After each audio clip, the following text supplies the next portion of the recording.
Okie dokie, I believe we are all the way live. Hello and welcome to my graveyard. I am your host of the evening, the Cemetery Man from Salem, Mass. Always taking names of kicking candy ass, live and in living color here with you on Grande's Graveyard. Welcome back to another edition of the show where tonight it is a three-way dance. Yes, ladies and gentlemen, 3 different Dracula films, 3 different decades, 0 regrets tonight on Grande's Graveyard as Dracula from 1931 takes on Count Dracula from 1970, which takes on Bram Stoker's Dracula from 1992. Yes, ladies and gents, I am super excited tonight.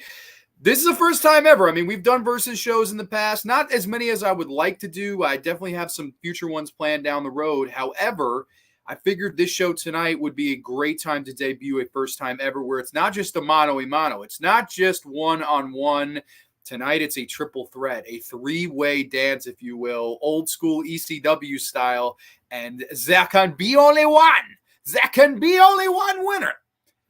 And tonight, we're going to find out who it is. So, yes, ladies and gents, I'm super excited to have everybody in the house. We were a ton of people here even before we went live. Slasher Fred, I bid you welcome. Welcome, Slasher Fred. Or tonight you could maybe Count Fred or something. I'm Count Grande tonight. I changed the name on the side just to have a little bit of fun with it. Ciao, Grande and friends. Miss C is here. People saying hi to one another. Texas THC is in the house. Welcome, my friend. Threesome with Dracula, kinky. Well, I don't know about that. THC says, Grande, welcome, my friend. Hope all is well with you tonight. Yeah, this was something that I sat down and I was like, you know what? Like, what fun would it be to change up the versus format? And I figured a Dracula 3-way dance, like how fun could that be? Because when you sit down and talk about Dracula, a lot of people bring up a lot of different names. So many actors have portrayed one of the most infamous horror icons of all time being Dracula. I mean, we do have the 3 we'll discuss tonight, and Lugosi and Lee and Gary Oldman. However, you also have Jack Palance. You also have Frank Langella. You also have Thomas Kretschmann. You have so many actors that have tackled this role or attempted to be Count Dracula, and each one of them sort of bring their own little unique flair to the whole thing.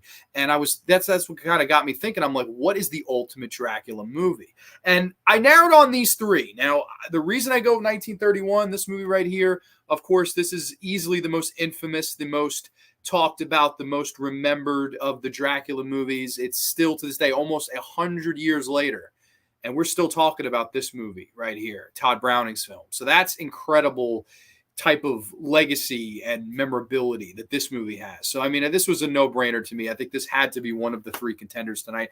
And then, of course, in my eyes was the dark horse was this movie, because, of course, everyone always brings up the Christopher Lee Hammer films and the fact that Christopher Lee played Count Dracula not once, not twice, not 3 times, 4 times. Nope, you got to keep going down the line. He played Dracula 9 separate times.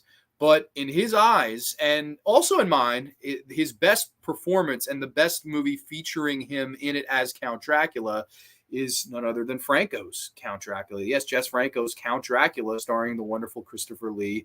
And, of course, this is not a part of the Hammer movies. I know a lot of people, they always hear that and go, oh, Christopher Lee was in only Hammer ones. No, there was the one exception, which is the Jess Franco film, which was mostly shot in Barcelona. And, I mean, I'm a big fan of this movie as well. When I did the poll, shockingly, to my surprise, I couldn't believe this. This won the poll. I said, place your bets. What do you think is going to win this Thursday on Grande's Graveyard? I thought this would be the underdog and the one that got the least amount of votes. This, in fact, got the most amount of votes from people. So maybe, just maybe, this is not the dark horse. Maybe, just maybe, this is the front runner in a 3-way dance that I am super excited to get underway.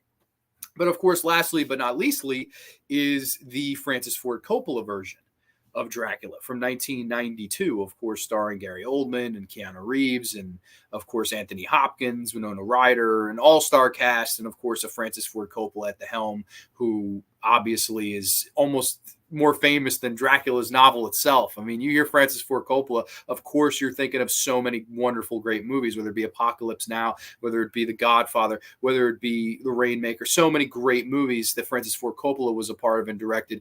And that's why a big reason why I was like, you know what, I definitely have to have his version in there. Just the scope of his version, I think, is worthy of being a part of this 3-way dance. So yes, these are the participants tonight on Grande's Graveyard. And we have, of course, as always, the versus bracket here, which we have a bunch of wonderful categories here.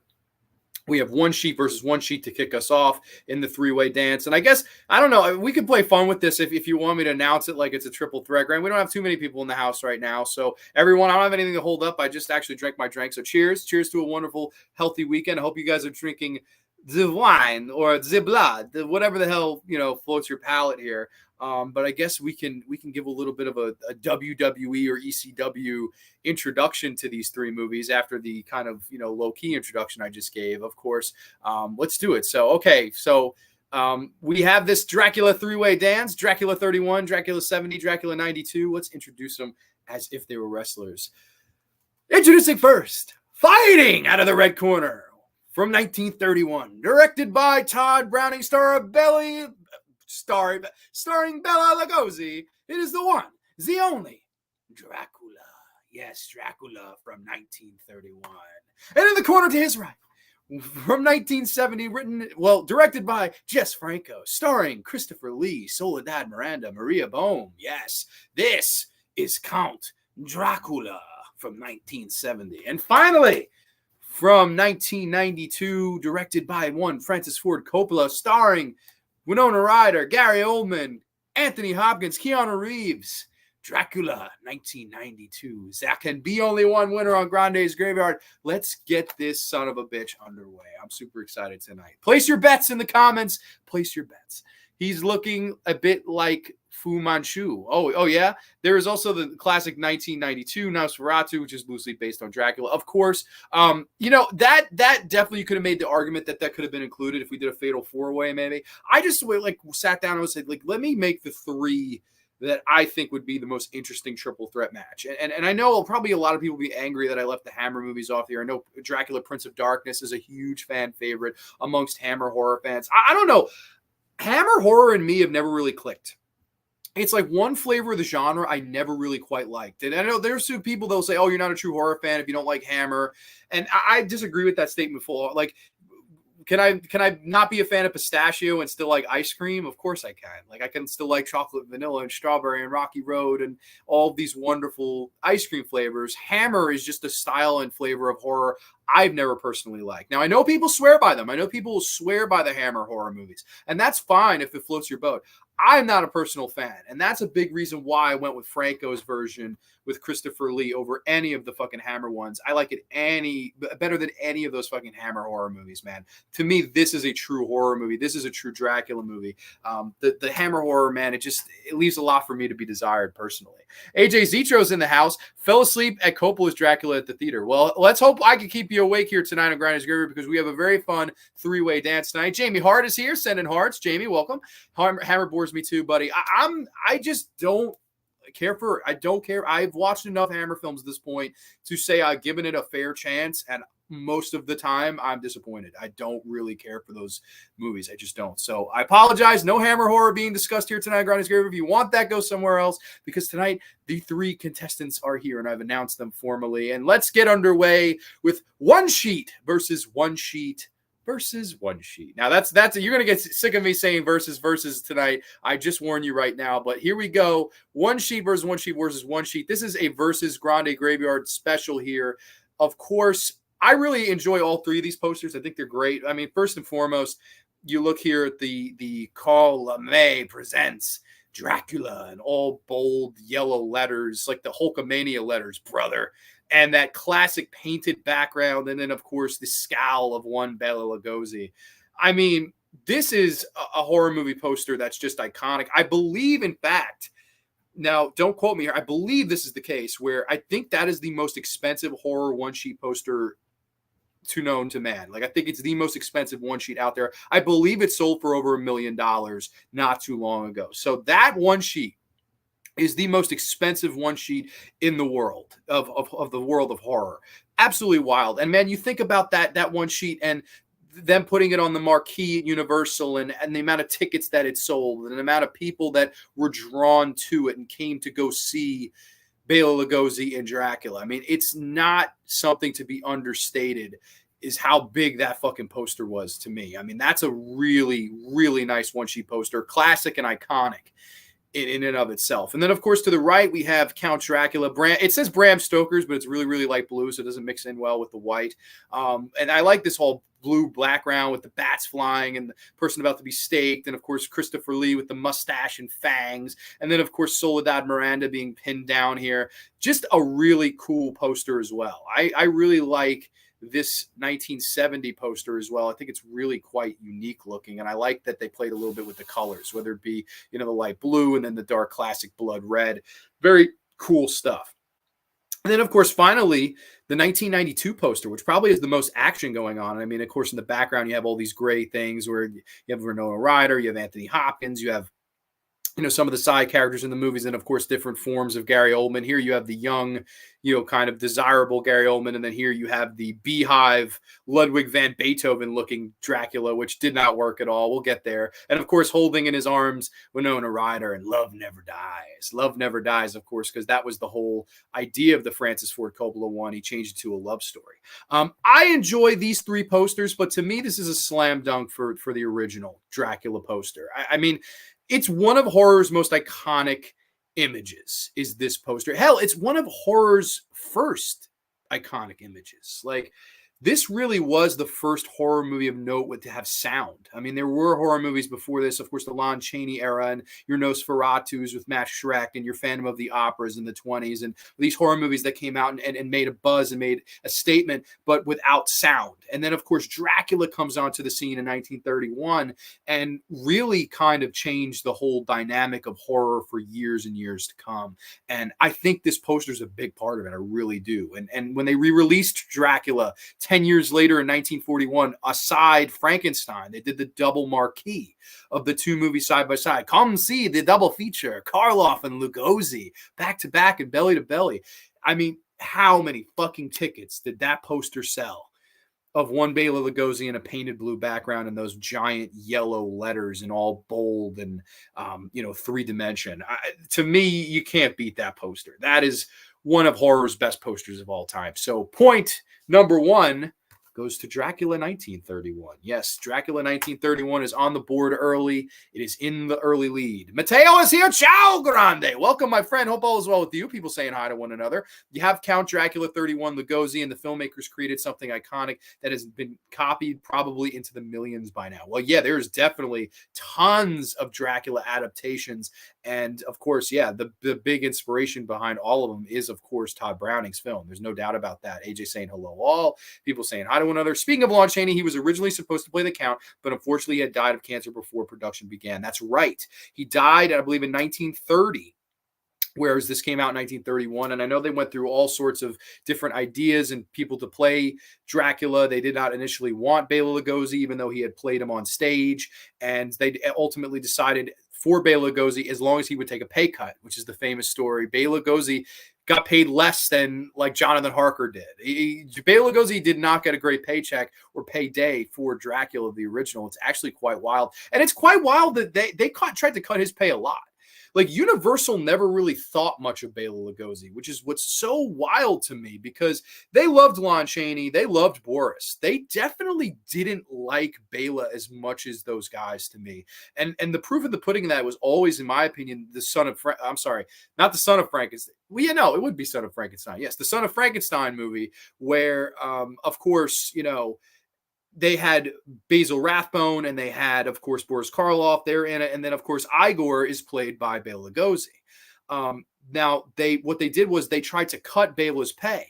And Basil Rathbone and, of course, Boris Karloff, they heard about this and they went to the producers and they said, you need to pay him as much as you're paying us because we're not here without him. That's how fucking much these two guys went to bat for Bela Lugosi. And that's how much you could see what Universal thought of him if they were willing to not only cut his pay here, but 10 plus years down the road almost. Well, actually, it was like 1939, I believe. 1939 rolls around, Son of Frankenstein rolls around, and they cut his pay here too. I mean, so wild to, like, you would think they would treat somebody like a Bela Lugosi who made Dracula iconic. a little bit better than that. But no, they just kind of thought low of him. And then, of course, if you think about Bela Lugosi towards the latter half of his career, or really the end, he was working with guys, like Ed Wood and stuff like that, making like really low budget pictures that were probably beneath a Bela Lugosi. But it's funny. It's a guy that never really got his respect, and I guess that bleeds us into our next category after Dracula takes the one sheet versus one sheet versus one sheet, where it's Dracula versus Dracula versus Dracula. Yes, Dracula. Three-way dance here. We have a two-parter here, so very fun, very interesting. We have, of course, Bela Lugosi, Christopher Lee, and not to be forgotten here, Mr. Gary Oldman. So we have the three Draculas here that are going head-to-head. And this is a two-parter. Now, what do I mean by a two-parter? We're going to compare the actors. We're going to compare their performances. And we're also going to be comparing, the second part is the look. Which Dracula looked the best?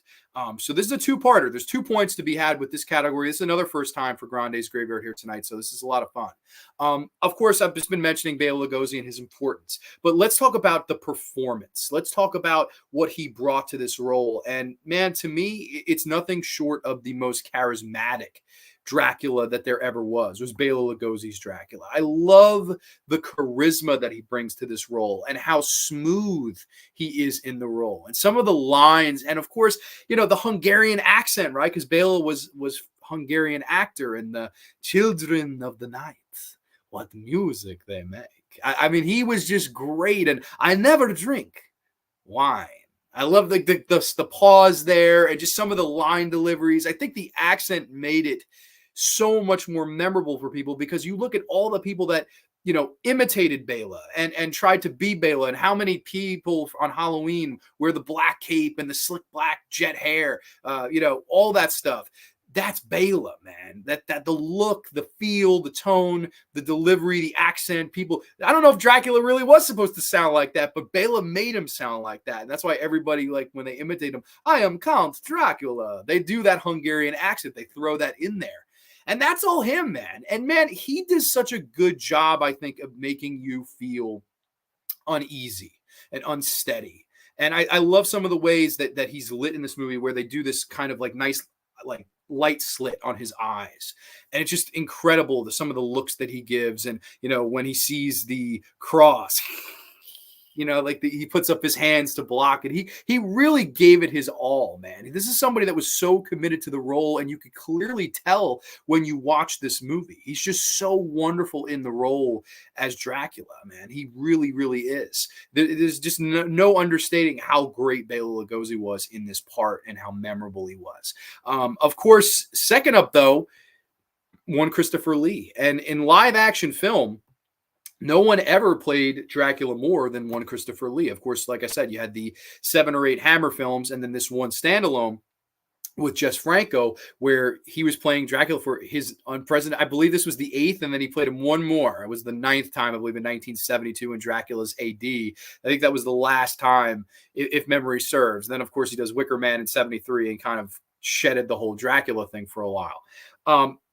Christopher Lee is just so emphatic as Dracula. I love his intensity and power. And he has a little bit different of a build. He's kind of a taller, lankier guy. And, especially in Franco's Dracula, the look is very interesting, where, of course, in the novel, the look was an older man who had a mustache, a gray mustache and gray hair, tall. He was elderly looking. That was the character when you see the start of the movie. And then, of course, towards the end, he's feasting on the blood of, Lucy and whoever, and he's becoming younger and younger and younger as the picture goes on. And this adaptation is the only one that pays tribute and does that.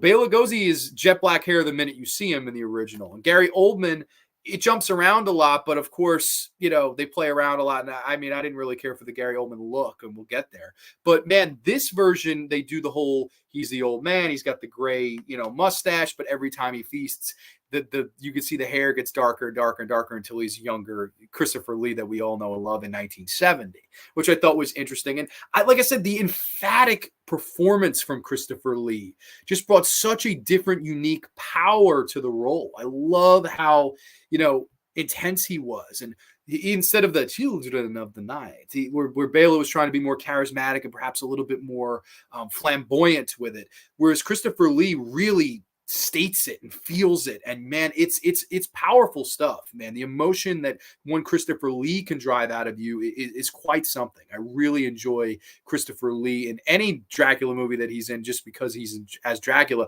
But this one particularly, I think this is his best performance as the character. And Christopher Lee himself said this was his favorite performance he had as the character, and it really shows. If you watch this version, it really truly shows how good he was as Dracula. And then, of course, you have Gary Oldman. Gary Oldman, who, if I had to pick an actor of the three, not even including Dracula, like if you said to me, Grande, you're producing a big budget movie, we have one of these three actors to work with as the lead, who you picking? I'm picking Gary Oldman. Like if we are just talking actors, Gary Oldman, hands down. Gary Oldman in The Professional, Gary Oldman as Commissioner Gordon, Gary Oldman as Dracula, Gary Oldman in Backwoods. Love Gary Oldman, man. He can just do so much. The guy is like so multi-dimensional. He's like a human Swiss Army knife. There's just so much that he can do, and he's so versatile. That's a big, big draw to Gary. And I would say this too. While Lee is perhaps the most powerful and emphatic, and Lugosi is perhaps the most charismatic and entertaining, I would dare to say that Gary was the scariest of the three. Like, there are some of the facial expressions he gives to Jonathan Harker, Keanu Reeves, that just scare me to my fucking core in this movie. Like, I love some of the facial expressions from Gary here. Just great stuff as he's just looking at him like, you son of a bitch, man. Just fucking horrifying. Really, really, really horrifying to me. And then, of course, though, the thing with this movie is it's a much more different Dracula, because as opposed to these two Draculas from a Lugosi and a Lee, they see a woman or a person that they like, and they want to suck their blood or obviously feast upon them. This Dracula sees Winona Ryder and sees in her what used to be his long-lost love. He believes it's the reincarnation of his long-lost love, and he wants to love her in the traditional way, which is much different than the other two Dracula characters. Therefore, there's a little bit of more gray area, hence the gray, I guess, poster area with this Dracula. There's so much gray area to be had with Gary Oldman's performance, because, yes, he is sinister and he's horrific and evil and all of these things that Dracula should be. But he also has that sensitive side that a Bela and a Christopher Lee never got the chance to show. And it would have been interesting to see those two guys give that type of performance. But again, I don't know if Dracula's really that tale. Dracula's not a love story. Francis Ford Coppola made it one here, but it's not really that character. And of course, also at the beginning of this, he's Vlad the Impaler. You have this whole backstory at the beginning where he takes out the army and his love commits his suicide and he turns into a vampire by stabbing the cross and it bleeds and he's damned forever. None of that's in these other two versions. None of that's in any other fucking Dracula except this one. It's not even in the book, that whole opening sequence here. So very interesting. Now, is it poorly acted? No, not at all. It's actually wonderfully acted. I love Gary Oldman in this movie. I think he's fucking great. Arguably the best thing in it. But there could be only one. There could be only one best actor to play Dracula. And I think all three of them had their arguments. I really do. And I think, depending on who you pick, I don't think you could go wrong with any of these three guys. I really don't. Like, like, gun to my head, if I say any of these three guys, I don't think you could pull the trigger on me, because that's how great all three of these guys were. And like I said, you think about impact. Bela Lugosi played Dracula in serious horror film once. He only ever played Dracula again in Abbott and Costello Meet Frankenstein, which is not a horror film. It's a great film, but not a horror film.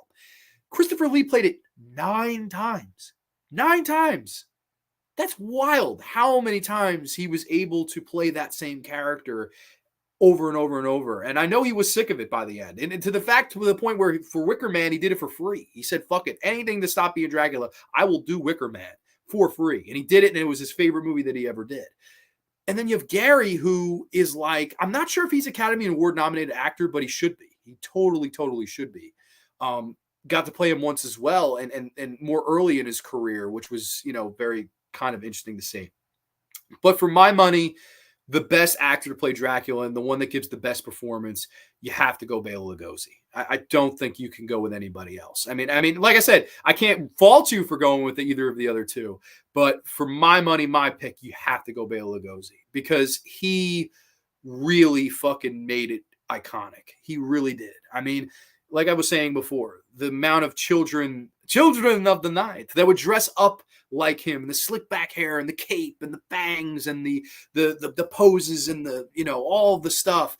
He made it charismatic and flamboyant and iconic. And I don't think, you know, we would have any other performance as Dracula without Bela Lugosi's. I think Bela has to get the point here. I really do. I just believe that. And for someone who was given the short end of the stick by Universal practically his entire run with them, I don't know how long his contract lasted with them, but man, they gypped him quite a few times, and I think wrongfully so. I think that somebody, you know, thankfully had to speak up for Bela Lugosi, and that ended up being Basil Rathbone and Boris Karloff, respectively, and said, you need to pay this motherfucker. And they thankfully finally came to their senses and did. And you know, I definitely can see someone saying Lee just because of how many times and how many different ways he was able to portray that character. And, you know, that's the thing. Like I always say, I love Anthony Perkins in Psycho, but I love him even more in Psycho 2 because he was able to sit on that same role, that same performance, that same character for 23 years. And then Psycho 2 comes out. What do you have left? How can you change this character and make it work in the 1980s as opposed to 1960?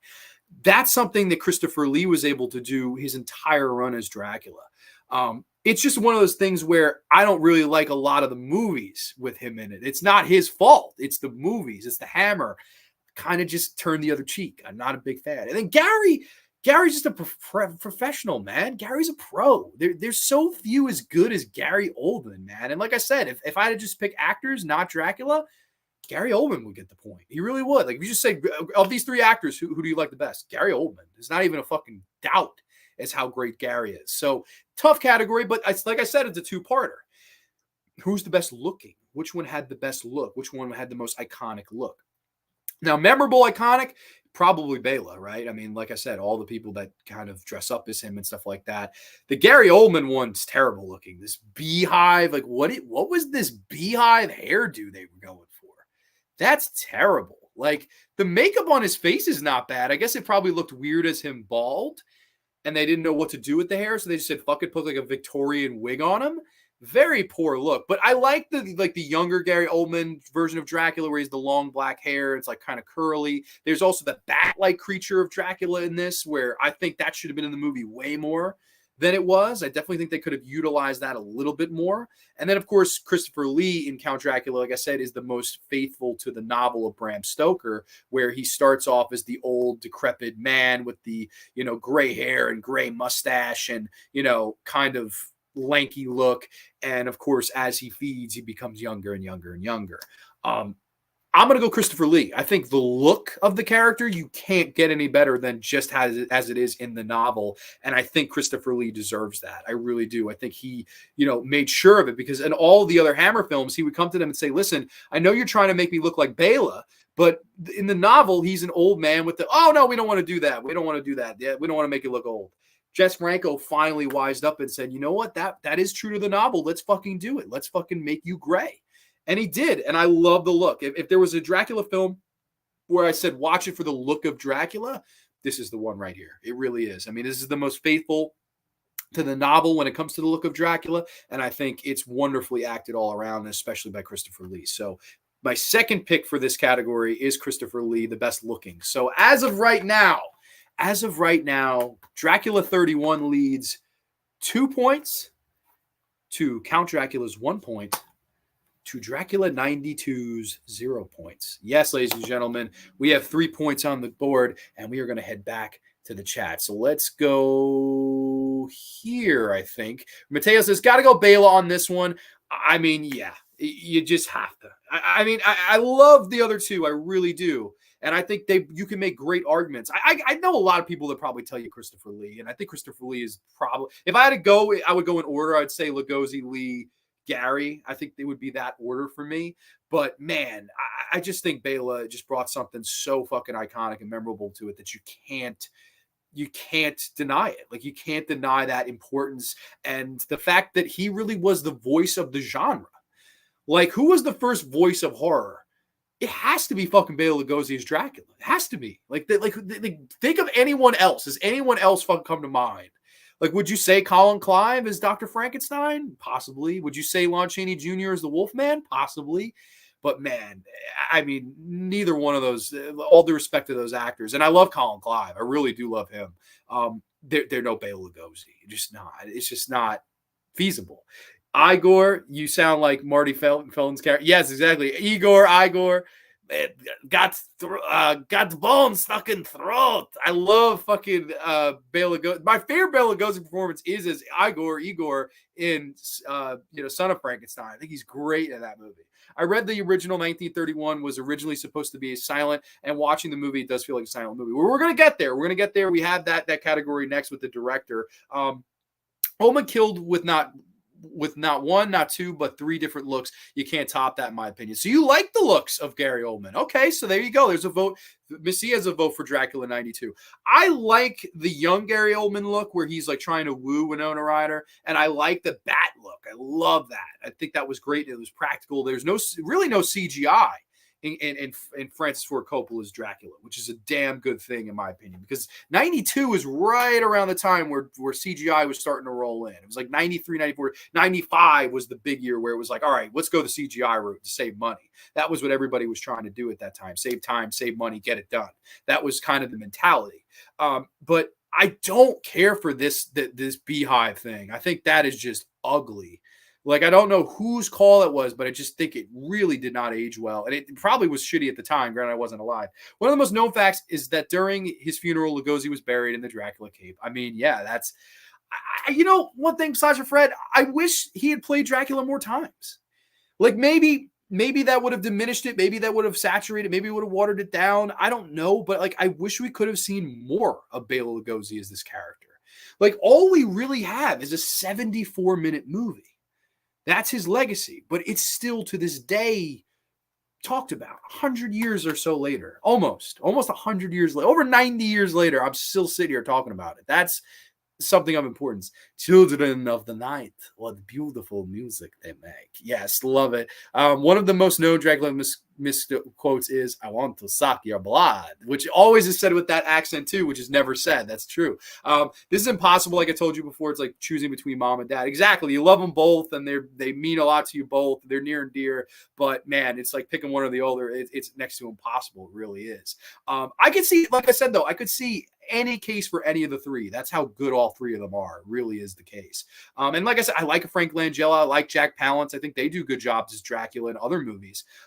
But man, to me, it's these three. It's these three. If I'm saying, that's why it was very easy to make this decision of this triple threat, because when I went movie by movie, I was like, man, these three again. It just kept kind of coming all together like that, where I was like, this would make a very interesting triple threat match.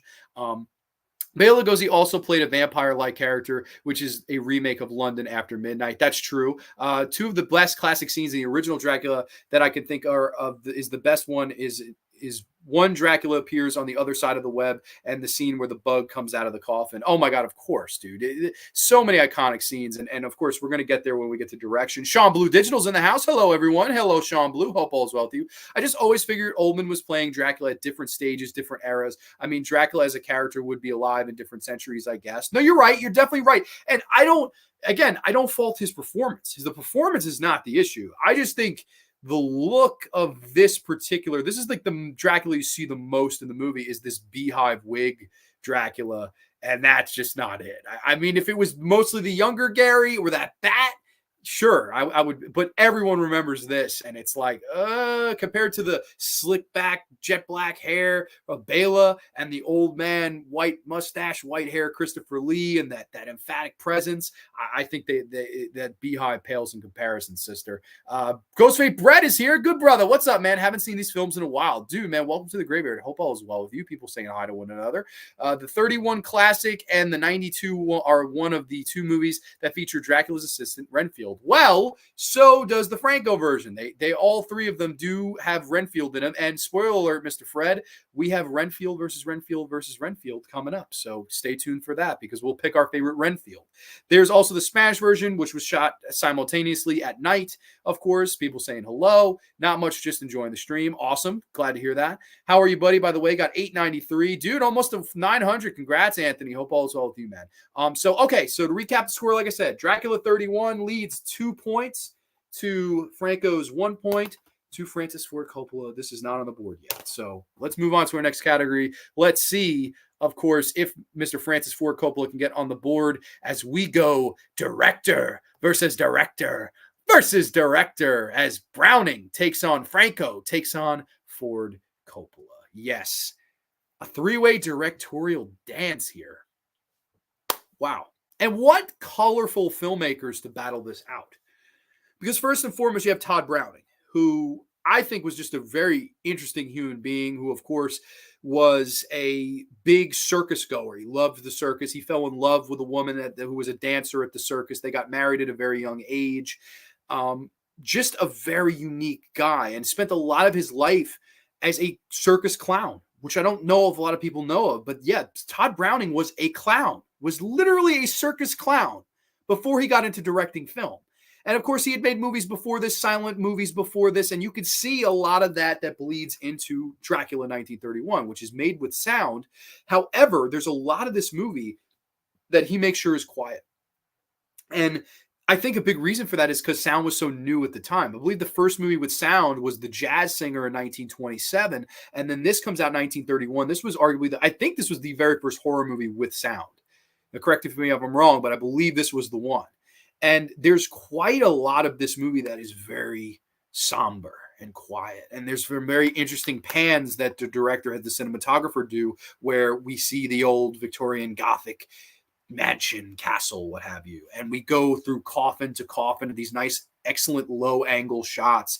And some of the ways that he made sure the director of photography would light Bela Lugosi, like I was saying before, that's sort of that Morticia Addams and Barry Sonnenfeld's Addams Family, where he'd have that slit of light on her eyes, which is just gorgeous. And it's everyone remembers that. It's how they lit Bela. I mean, it's just iconic looking. I love Browning's direction here.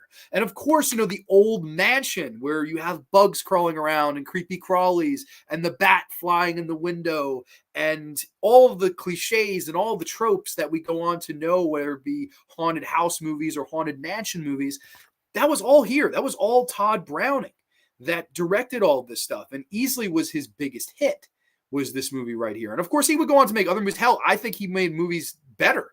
I always point to Freaks as his best film because obviously it was his most personal movie. It was about the horrors of humans as opposed to these freaks at the carnival who are the protagonists. And of course, the villains of that movie are the antagonists, and how personal that movie was to a Todd Browning because, like I said, he was a clown. He was a circus performer. He fell in love with a woman in the circus. And of course, that movie bombed, and he decided a few years later to just call it quits and kind of went into obscurity when it came to, working as a filmmaker, which is a damn shame because this movie really is iconic in his legacy, and everyone remembers Dracula, and his direction in it is just really, really good stuff, in my opinion. I don't think Todd Browning, can be understated. I think he's a big part of the reason why this movie works. It's just how quiet it is, yet how effective. And some of the ways he directs the scenes where, Bela breaks into the bedroom and slowly but surely kind of ekes his way up to, the Lucy character. I love that stuff. I love how it's done. It's very well directed, in my opinion.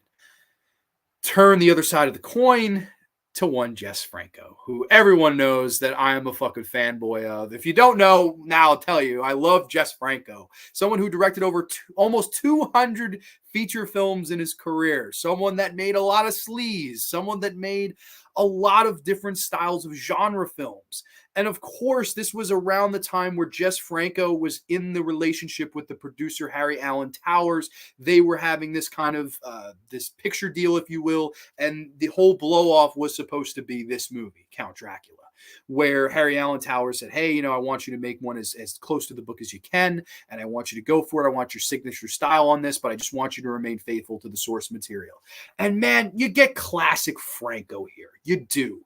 You have all your classic Franco zooms. You have your wonderful Jess Franco atmosphere that you can literally cut with a fucking butter knife. That's how good some of the tension is in this movie, and the look and the design and a sort of blue hue that kind of roams throughout this entire movie. I really enjoy the look that Jess Franco brought to this movie, and some of the interesting low shots of Maria Bohm, and of course the Soledad Miranda laying in the bed. Some of the shots that he uses in this movie are truly sensational. And I do know that Jess was sick of working with Harry Allen Towers in this movie. This was, of course, the last time they would collaborate with one another. They, like I said, had that big deal. And Jess said by this time he was a little bored with working with them. And the fact that after this movie, he went very avant-garde, and Jess wanted to make very low-budget avant-garde movies where they could be funded for pennies, right? And, of course, he wanted Soledad Miranda because he saw her presence here. And we'll get to, of course, female cast versus female cast versus female cast. We'll get there. But he saw that, and he was like, you know what? I'm done with doing these big budget movies. I want to move on. I want to do something more avant-garde. But the thing is, I know this may look big budget. I know this may look like Harry Allen Towers put a lot of money on it, but I think a lot of the reason for that is because of where it was shot. It was shot on location in Barcelona, and it looks like it would have a big production value. I was shocked to hear that it didn't, because apparently, quoting Christopher Lee, this movie was made for peanuts. And according to Jess Franco, Harry Allen Towers ran out of money while they were making this movie, and Jess Franco had to go into his personal funds just to finish the film. A point to where a lot of the cast and crew were like, what are you doing? Like, we ran out of money. That's it. We wrap, we'll use what we have. And he said, no, I have to finish. Jess Franco, I'll do a bad Jess Franco. We have to finish the film. We must finish the film. I love Jess Franco is like one of my favorite human beings that ever lived. I love fucking Jess Franco. This is my film, man. We must finish the film, man. I love fucking Jess, man, because that motherfucker cared. Whether I know people want to say that he didn't have the styles or whatever of some other filmmakers out there, and that he made lesser films, and that he was too sleazy, and that he was too avant-garde, and he focused too much on filmmaking itself as opposed to post-production. And everyone has their knock on a Jess Franco, but goddamn it, I love that motherfucker. And if you can't appreciate the amount of fucking care that he brought on into this, and the fact that he would dip into his own pocket when he was working with a big money producer that did not want to give him any more money, I have nothing but respect for that guy. I have nothing but respect for him to do what he did here. And I think that really shines bright in this movie. One of the best reasons for watching this movie is for Jess Franco's direction. And finally, Francis Ford Coppola, who we go from Franco to Francis Ford, right? Interesting total 360, right? I mean, Jess Franco's a guy who fucking made 180 something movies in his life. Francis Ford Coppola made like 30 around there. Francis Ford Coppola directed The Godfather, Apocalypse Now, fucking so many iconic films. And you look at his career at this time, you have a very interesting scenario where he's coming off Godfather 3, which bombed. And most people don't like Godfather 3. I don't like fucking Godfather 3. And Sofia Coppola is a big reason for that. Her performance is awful, but he's coming off his big fucking, disaster, what have you, whatever. And then after this, of course, he makes Jack with Robin Williams, which is another terrible movie. But in between, somehow makes one of my favorite Francis Ford Coppola movies, which is wild because in between his two bombs, I think he made a really nice hit here, which is very interesting to see. It was like miss, hit, miss. That was kind of the streak here for Francis Ford. And visually of the three, you have to point to this one as being the best. Some of the fucking techniques and styles of this movie are just gorgeous. And the fact that it almost looks like a painting come to life when you're watching it.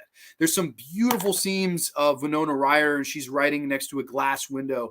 It looks like a painting. There's the wonderful scene of Keanu Reeves where he's in the cart on his way to the castle of Dracula, and you see eyes in the sky, this beautiful reddish, purple, yellow sky, where you see these eyes kind of looking down on Keanu Reeves, watching him, and the shadow of the train reflecting on the map. And Oh my God, some of the visuals here from Francis Ford Coppola are just wonderfully done. I love the way this movie looks. And I definitely, if there's a 4K of this, I need to get it. This DVD has definitely had its fucking day in the sun. I was watching it back. I'm like, man, I need the 4K of this. Like, I got the blues of these two and they look fine. But man, I definitely need the upgrade on this son of a bitch because this DVD it's definitely, it's seen better days. Some of the other visuals though, where I like that he added a lot of sexuality to this movie, right? Because this is a love story. This is more of a dramatic love story as opposed to an overt horror tale that's going beat by beat by the book.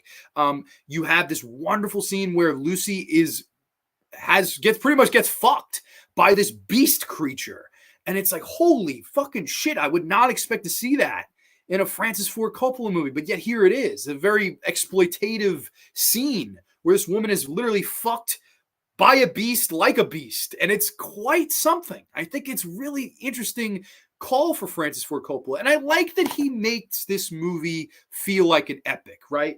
These two movies, right? I mean, this was made, if you adjust to inflation, for like $7 million. This probably even less. I don't know the numbers here because obviously Jess Franco dipped into his own fucking pocket to finish it. I would be surprised if you adjusted to inflation, you had like 2 million here. I would like 2.5 would be my guess. I don't know though. It looks great, but man, if that motherfucker ran out of money and he had to dip into his own pocket, I mean, they probably really did make it for peanuts, like Christopher Lee said. This is a $40 million movie in 1992, which again, I didn't adjust that to inflation, but it's a big fucking budget. It grossed over $200 million. It was a monster hit at the box office, understandably so. And you see that. The budget is on the screen. The sets, the designs, the costumes, you think this is a fucking costume? This is a way of life?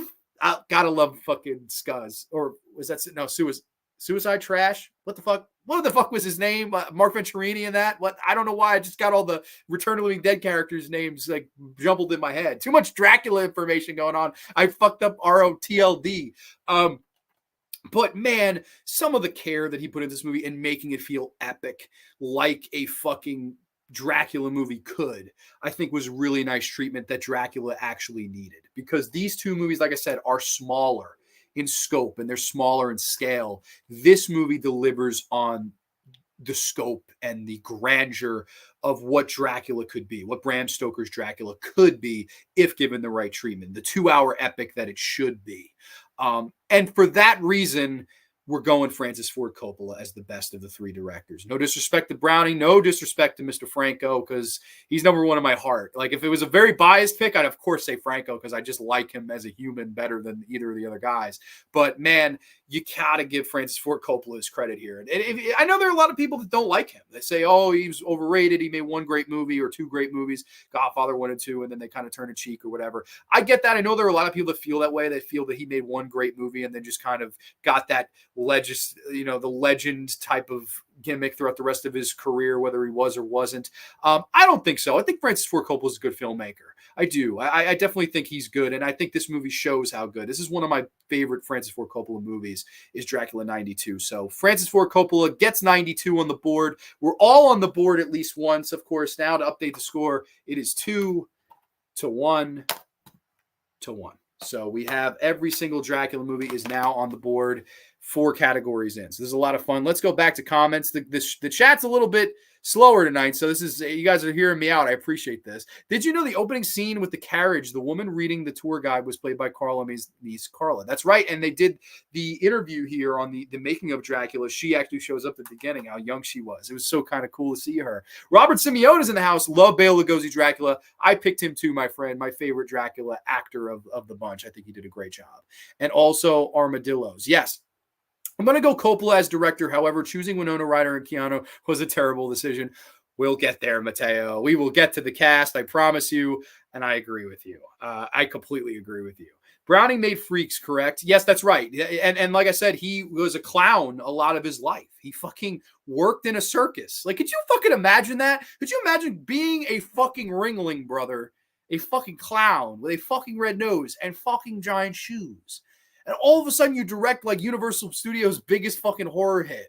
That's fucking wild, man. Like, God bless him. Granted, I know he had some controversy. I mean, I don't know if people know this about Todd Browning. He actually was driving a car that killed, I think, one of the production assistants. He was in a car accident where it was his fault, and someone in the car died. And of course, there was no legal action taken at that time. Today, if that happened, he probably would have been taken to court and maybe even done time. Now, I don't know the whole story, but I believe he was at fault, and had legal action been taken, and he may have never even gotten the job to direct Dracula, which is interesting. I wonder if it would have went to a James Whale, who I do think was a better filmmaker for what it's worth. But I do think Todd Browning was really good. I thought he brought a lot to the original movie. I seen Bela Lugosi in The Wolfman. He also played Frankenstein and Igor. I mean, I think as Igor, I think he was just perfect. I read that the 1931 originally opened with Van Helsing coming out of stage curtain and introducing the movie, which also used in Frankenstein. That's right. That's true. And that's awesome footage there. Yes, Miss E was Freak's director. Do or do not. There is no try. Jess Franco. Yes, Jess Franco. Do people not know that? Do everyone know that? Is Jess Franco is Yoda? Does everyone know that? So, okay. If you see here, Jess Franco, that's what in the middle is Jess Franco. Jess Franco was the inspiration of Yoda. And I don't know if everyone knows that. So basically what happened was Jess Franco was working on, I believe it was She Killed in Ecstasy in 1970. There's a couple of blood squibs in the movie, nothing crazy. But the special makeup guy ended up being one of the people that created the puppet used for Frank Oz's Yoda in Empire Strikes Back. And years after Empire Strikes Back comes out, Jess ran into the guy again. And, oh, hey, remember we worked on the movie 20 or so years ago? He goes, Jess, I hope you're not mad at me. And Jess says, what? Why would I be mad at you? What are you talking about? I thought we had a good time working together. Why would I ever be mad at you? Did you hear I buried you? Like, what are you talking about? And the guy says, well, because I based you off of Yoda.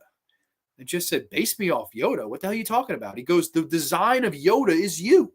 It's a little short, wise, bald man.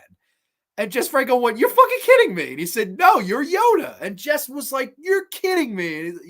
So Jess Franco, the reason Yoda, the puppet Yoda at least, looks like that is because of Jess Franco. It's literally a alien Jess Franco, which is such a fun fact that I always loved. Where, yeah, Jess Franco is Yoda. Yoda equals Jess Franco. I always loved that. I think that was so fun. The film, I will finish my film. I love that motherfucker. I love that guy. I agree. I think the 1990 film looks so good. It really does. It's a beautiful movie. But again, I guess if you're those other two guys, if you're Browning and if you're Franco, well, he got $40 million. I could see that fucking argument where their two movies together didn't even get 10 million. Francis Ford Coppola got 4 times 10 million. So, I mean, it is what it is. I could totally see those two guys being like, huh? I know Franco in particular, he hated the Ford Coppola version. Jess Franco hated the Ford Coppola version, and he hailed the Todd Browning version as the best. So Franco, if Franco was ranking these, he'd go like 31, 70, 92. It's interesting there. Thanks, Mateo. Thought he was. Yeah, Dracula 92 is the winner in my book. Yeah, for directing, you have to. You just have to. It's just such a epic fucking movie. It really is. I want to suck your blood. What's up, Grande and Grande's friends? Welcome, Mernzi's Movie Mansion. Hope all is well with you, man. We just got done with our fourth category here of director versus director versus director, and Francis Ford Coppola goes over to get Dracula 92 on the board. As we move on into the next category, it's female cast versus female cast versus female cast. And it was weirdly formatted here, but we have all our female casts here, of course. Helen Schrader, I believe her name is, one Soledad Miranda, and one Winona Ryder. I mean, we have definitely some interesting female talent in the latter two movies. Of course, Helen Chandler plays Mina in the original, and Frances Dade is Lucy. Of course, in the Franco version, you have Maria Rome as Mina, and then, of course, the voluptuous, who I'm rocking the shirt tonight on Grande's Grave. We always rock the Soledad Miranda shirt when we're talking all things vampires or Jess Franco or Soledad Miranda. So, of course, Soledad Miranda plays the Lucy part in this movie. And then, of course, finally, last but not least, the voluptuous, the beautiful Winona Ryder as Mina in the 92 version. And, of course, Sadie Frost as Lucy. And then, of course, you also have Monica Bellucci is also in the film, which is definitely a really good actress. So female cast versus female cast versus female cast now. I will say this, and this will sound kind of harsh, but I feel this way. Most of the female cast in the 31 film is quite weak. Like, compared to Bela, compared to David Manners, compared to fucking Edward Van Sloan as Van Helsing and Dwight Fry as Renfield, they definitely bring this movie down for me is the female cast. I like Dracula's brides. I like those three actresses, but they're not in it enough. They're really not in it enough, and they create a nice presence. But I mean, again, they're just not in the movie long. It's not a long enough movie really to feature them in. It's a 74-minute movie. So they're not really in it that much. And I do think the acting from the actress playing Mina, like I said, Helen Chandler, leaves a lot to be desired. I don't really buy what she's selling, man, and I don't really like her performance. But of course, you scroll down here and you have two voluptuous women, two, in my opinion, one of the most breathtaking women ever, and of course, first being Soledad Miranda. To me, the greatest screen presence of all time, of any performer, is Soledad Miranda, to the point where Severin literally put her on the cover of this movie. She's like a side character in the movie. She's really not a pivotal role. You can even argue that Maria Rome probably has a bigger part. But if you're talking presence, Soledad Miranda steals this movie. I mean, unbelievably so. To the point where you have this wonderful scene where Christopher Lee, and I uploaded it's on my YouTube Shorts. You could watch the scene where that didn't get copyrighted, thankfully, where Christopher Lee comes into the bedroom of Soledad Miranda to drink her blood and become younger once again, which I have the still up here of that very scene. Christopher Lee initially was upset that Soledad Miranda was part gypsy, and he went to Jess Franco. He started bitching about it. I don't want to work with a fucking gypsy. What the fuck, Frank? What the fuck? And Jess Franco said, and I quote, he said, "Shut up. Work with her, and we'll see how it goes." And he was like, okay. So 3 hours into shooting this bedroom scene with Soledad Miranda, Jess Franco kind of peeked at him. He's kind of looking behind the camera, and he's like, shrug, like, what do you think? What do you think of her? And fucking apparently Christopher Lee gave him one of these, like, yeah, like, she's fucking great. And then, of course, he came after they were done shooting, and he said, well, I see that you liked her. What did you think? And he goes, let me tell you something. I played this scene, I don't know how many times, right? Christopher Lee played Dracula 9 times. So he played this scene more than a couple of times. And I quote, what Christopher Lee said was, she's given me something that no other actress ever has.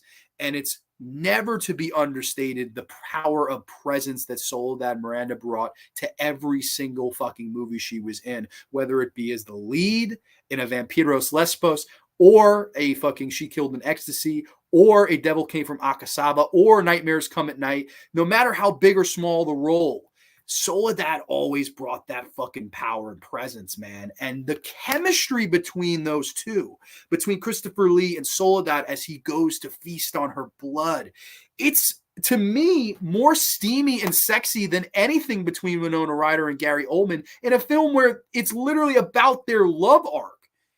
That's insane. Like, Jess Franco wasn't even going for that, and they captured it way more than, in my opinion, Gary Oldman and Winona Ryder did. That's how good their chemistry was here, and there's never even a word spoken between the two.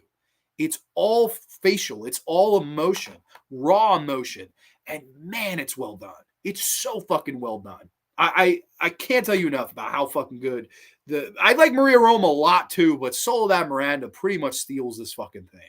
Like, it's just a great performance from her, and a movie that really put her on the map, because after this movie, Jess Franco's big takeaway was her. And he said, I want to work with you. They did the few avant-garde films, and then, of course, they signed the 6-picture deal where Soledad died in the car accident, and they never got to make those 6 movies with her. Really big shame, because she would have become a megastar, I think. I think she would have been known around the world, as she should have been. And finally, though, Winona Ryder, who is beautiful. I mean, if there was anything, let me tell you something, baby. If there was any one of these women I'd like to spend all night with, would be Winona Ryder, 1992, if you will, Cody. Yes, I would love to fucking party with Winona Ryder because she is beautiful. But her acting's bad in this movie. I don't like her at all in the movie. I really don't like. I mean, beautiful woman, beautiful. To the point where I could sit here and watch her be a bad actress for 4 hours. I don't care. I mean, she's just a beautiful lady. Granted, she had I noticed this past viewing. She's a fucking awful snaggletooth in this movie. Oh my God. Like, see a dentist, bitch. Like, great. I mean, I don't have perfect teeth either. Like right there, there's a little bit, not a snaggletooth. Like, this motherfucker, like Kevin Dunn and the people know Kevin Dunn, and people make fun of me for my teeth. Her snaggletooth is like way the fuck out there, but she's still fucking hot. And I don't understand how that's done. Like, how the fuck do you have a snaggletooth that bad and are still that fucking hot? That is hard to do. But she's a beautiful lady. She really is. Her acting in this stinks, though. It really does. Like, I'm not really, the presence doesn't work. It really fucking doesn't, man. Like, it just doesn't. Like, and she was big at this time. Beetlejuice had come out, and I believe Heathers had come out, and she was a big deal at this time. But I don't know. I just don't really buy what she's selling in this movie. I think she's a beautiful lady. And like I said, I could watch her. But man, the chemistry with Gary wasn't there. And that's really the number one most important thing of this movie, is that relationship, is that love story. And I don't really think the two had good chemistry. Now, interesting fact, the two of them were good friends before and after this. However, during this, depending on who you ask, Gary Oldman played some kind of practical joke on Winona Ryder, and she got legitimately fucking mad about it. And the rest of the movie, off camera, they were fucking mad at each other. And I do think it kind of hurt the on-screen here because they just don't vibe.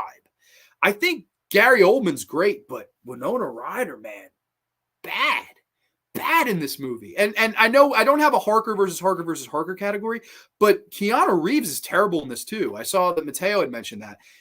I would say it's Keanu Reeves' worst performance. And I love Keanu Reeves. Love him. Love him in Speed. Love him in Hardball. Love him in fucking John Wick. Love Keanu Reeves. Love him in Constantine. It may not be a great movie, but I like him. He just was bad in this movie. And I know he's since apologized for it. Keanu Reeves has said that at the time he was burnt out. I believe he was coming off Bill and Ted 2, which I love. Bill and Ted 2 the best. I love that movie. Excellent. I love Bill and Ted 2. He was coming off that. He was just very overworked at the time. Point Break might have been around 90, 91. I believe Point Break might have just come out. So he was really overworked at this time, and he felt fatigued, and he felt that this was his weakest performance. And he apologized in an interview saying, I had nothing left to literally give. I was so burnt out. And it shows. He's very like Victorian in his acting, and it's bad. Like, it's just like, children, you call that music? It's fucking like, I don't know what he was thinking. But he's quite bad. But for this category, though, it's a slam dunk. It's just a slam dunk for female cast of Franco's movie. For Soledad Miranda alone, I think she steals every fucking scene that she's in, and she's a side character. And it's just, like I said, if you don't believe me, listen to that quote from Christopher Lee. If you don't buy it from me, if you think, oh, you're just a fanboy, you have your fucking shirt and you love her and you're whatever. I agree. I understand that. And you're not wrong. Like, I definitely am a little bit biased towards maybe a Soledad Miranda, but I will admit this. Like I said, I'd rather party. If there's one of these women I could party with, it would be Winona. Like, there's no doubt. So that's how you know I'm being unbiased here, is performance-wise, you just don't beat Soledad. So let's go back to the comments here. We have a lot more now. Holy shit. I said that, and then all of a sudden we get comments. Nick Cage's uncle all the way, Coppola. Hell yeah, man. Great choices, but my all-time favorite Dracula is Duncan Rager from the Monster Squad. Oh, dude, I love the Monster Squad. Absolutely love that movie, and I love that performance. Hope you're doing well, too, man. Good to see you. Good to hear from you. Battle of the Yiddies. Yeah, who's got the best? Who does have the best Yiddies? Well, Ford Coppola's movie is the only one with Yiddies. And there's also a scene where fucking Winona Ryder's running down the steps, and man, those fucking titties, they're going to poke somebody's eye out in this motherfucker. The yitty. Her fucking yitties are bouncing all around the fucking yard, sister. You got to fucking throw a leash on them motherfuckers. Holy shit, you're going to poke somebody's fucking eye out. Oh, yeah, totally agree. Definitely need a copy of that. Jess Franco, what a wild man. Dude, Jess Franco was fucking great. I miss that motherfucker. That's one of those guys that I wish he had like a fucking 3-hour like shoot. Like, he's done a lot of great interviews, but like, I would love to just listen to him for 3 hours, talk about anything. I gotta listen to him all day talk. I just think he's such an interesting guy. And he's one of those directors that had no ego. Like, he just didn't, like, if he hated one of his movies, he'd tell you. I believe he felt that this was not a good movie. I don't think Jess Franco was a big fan of this. He was bored around the time of making this, and that's why he went so avant-garde after. So that's interesting. I mean, Jess is an honest guy. Winona stank in Dracula 92. She reminded me of Asia Argento. No, Mateo. Doesn't Asia Argento play? She plays the Soledad Miranda role in Argento's Dracula. Does Asia? I mean, you do see Asia's yits. So for Asia's yits, we'll put her above Winona Ryder. I do think overall Asia's a good actress. I know you hate her. And I know if we ever make our movie together, you told me that we can't have Asia as the lead. So that's heartbreaking, Mateo. But I tell you what, We won't get Winona Ryder either. We'll keep both of them away and we'll get some fresh blood, man. We'll try to find the next Soledad Miranda, which might be impossible. Oh, yeah, she sucks. Yeah, she did. Ryder in the Age of Innocence. Oh, my God. I mean, beautiful lady, but like, this role didn't work. Aiden Vaber's in the house. Hello, everybody. Welcome, Mr. Vaber. Hope all is well with you. Uh-oh, Mateo knocking 2 of Grande's babe in one sentence. Ha, dude, yeah, Mateo knows my palate now. He's like, oh, yeah, it's better than Aja. I'm like, no, Aja's my fucking babe, man. I do love, I can't lie to you. I love Aja Argento. Like, that's top 10 women ever for me. Whoa, AJ, somebody call the bouncer. Well, somebody bounce this guy out of here then. LOL at Grande. See you, dentist, bitch. Dude, you can't tell me she didn't have the money to go to a fucking dentist at this time. Like, her fucking snaggletooth is really fucking bad. Like, it's bad. It's just hanging down there like a fucking fish hook. It's bad, but still, I mean, that's fucking Winona, man. Knock Knock or Dracula, which is the worst Keanu Reeves. Dracula. It actually is Dracula. Like, he is really bad in the film. Like, he's self-admittingly bad in the movie. LOL tough 1-8. And I would say in the Dracula movie, the Yitty talk. Dude, you gotta love Yits, all right? Franco's Dracula is on Tubi. Hell yeah, there you go. You can get all your Soledad Miranda, Maria Rome, and all that shit out of your way. Just Franco's Faceless. I cannot recommend that one enough. Graveyardians. Graveyardians! That's a first. I like that. Graveyardians. Dracula 3D stinks, but it wasn't Aja Argento. No, it wasn't her fault at all. Aja Argento is truly beautiful woman, no joke. Yeah, no, I mean, most of the women. Another woman, too, is Maria Rome. Maria Rome, who's like the lead, she's the Mina character. She's a beautiful lady, too. And she was married to the producer, and actually fun behind the scenes story of this movie. Because I do feel of these, like, everyone knows these two movies. Like, there's no doubt. This movie doesn't, like, never gets fucking mentioned. I don't really understand why. Maybe because it's not, like, maybe because it's lumped in with the Hammer movies and it's not a Hammer movie. Maybe that's why. I don't know.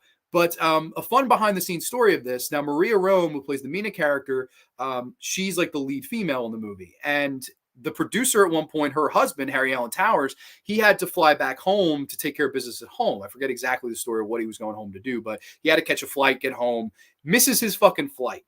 So he goes, oh, you know what? Why don't I be that romantic husband? I'll get a bottle of wine, maybe some pink champagne for my Joyride fans out there, maybe a bouquet of flowers. He went all out. He stops 3 different places on the way home, get chocolates and flowers and champagne. And, of course, everyone was staying in a hotel. Everyone was staying in a hotel while they were filming this in a fucking actual Victorian castle in Barcelona on location. He fucking comes to the fucking hotel, opens the door to the fucking hotel room, and Maria Rome is in bed with the assistant director, John Thompson. Shout out to all the Johns out there fucking hopping in bed with fucking Maria Rome. And he walks in the room with the fucking flowers and the chocolates and everything in his hand, and he's mid of them fucking, and she turns to him and she goes, hi Harry, this is John. I love the fucking story. Like, holy shit, man. Like, could you imagine? And apparently their marriage was fine. They stayed happily married the rest of their run. It wasn't like a situation where they got divorced or it affected her performance in the film. But yeah, she did cheat on him with the assistant director, John Thompson, in this movie, who had like all of 5 credits to his name. And they worked on more than one film together. So I'm guessing that this relationship/affair was going on for a while. And of course, leave it to Harry Allen Towers' fat ass to walk in on his voluptuous fucking wife fucking the assistant director. Crazy behind the scenes story of this, but you know, that's why we love cinema. You know, you gotta love the behind the scenes juicy TMZ tabloid stories like this, and I don't know, I enjoy them. But that is female cast versus female cast, as Jess Franco's Dracula draws even. It's 2-2 to 1, 31 and 70 at 2, and of course Francis Ford Coppola's Dracula at number 1 right now. So we have 2 to 1 as our next category dawns upon us. Renfield versus Renfield versus Renfield. Not to mention the Nick Cage movie that came out. Where are you, Mernsey? I know you saw that. It was a shame that movie bombed, but not as bad as The Last Voyage of the Demeter bombed. Did people fucking see how bad that bombed financially? Holy shit. The movie's made for $45 million, gross like 7. And it's like 2 weeks in. Like, that's really bad bomb, man. That's going to be That's actually a shame that that movie bombed so bad. So, I mean, it is what it is. But let's move on to our next category here of Renfield versus Renfield versus Renfield here. And of course, first and foremost, we have Dwight Frye as Renfield, who everyone remembers from Frankenstein, which is amazing performance as he plays, Frankenstein's assistant. He's great and colorful in that, and it's nothing but that here as well. Of course, in this version of Dracula, he's the Jonathan Harker character. Instead of Jonathan Harker at the beginning visiting the castle, it's Renfield that visits the castle and Bela Lugosi, and the two of them had some nice scenes where Renfield cuts his finger and it's okay, just a little. He's like sucking the blood off of his, and Bela's kind of like behind him, like, ooh, you're bleeding. Very fun scene. And then of course later on in the film where he gets transferred and master, yes, master, he is like, Dracula's servant. So it's kind of cool. He got to play both Frankenstein's assistant and in a way Count Dracula's assistant in back-to-back performances. Like, how cool is that? You can't understate Dwight Frye. I think he was a big, important, vital piece, even if it was a small one, to make this kind of wheel start turning. And I love him in this movie. I think he gives a great energy, a great performance as Renfield. You might ask, who's Renfield in the Franco version? You are not seeing that wrong if you could tell who that is. That is fucking Klaus Kinski. Klaus Kinski, who 9 years after Jess Franco's Dracula, goes on to play Nosferatu in 1979's Nosferatu. Klaus Kinski is Renfield here. Wow. Really odd. Like to see this here. And I know there's 100 stories with, did he know he was making a Dracula film? Did they shoot all this stuff in a day? Like, there's 100 behind the scenes stories of did Klaus Kinski know? Because the big thing is Klaus Kinski's Renfield doesn't have dialogue. Klaus Kinski's Renfield is completely silent. And for what I understand, he got so into the method acting that instead of eating the bugs fake, like Dwight Frye did, he ate bugs for real. Fucking Klaus Kinski ate real live bugs to fucking do this performance and never spoke a word. And he apparently spoke with Jess Franco about it. This is how Jess Franco recalled it, was that he came to Jess Franco and said, hey, I don't want to be over the top like Dwight Frye. I want to make it as over the top as I can, but only with emotion. Like, I don't want to say anything.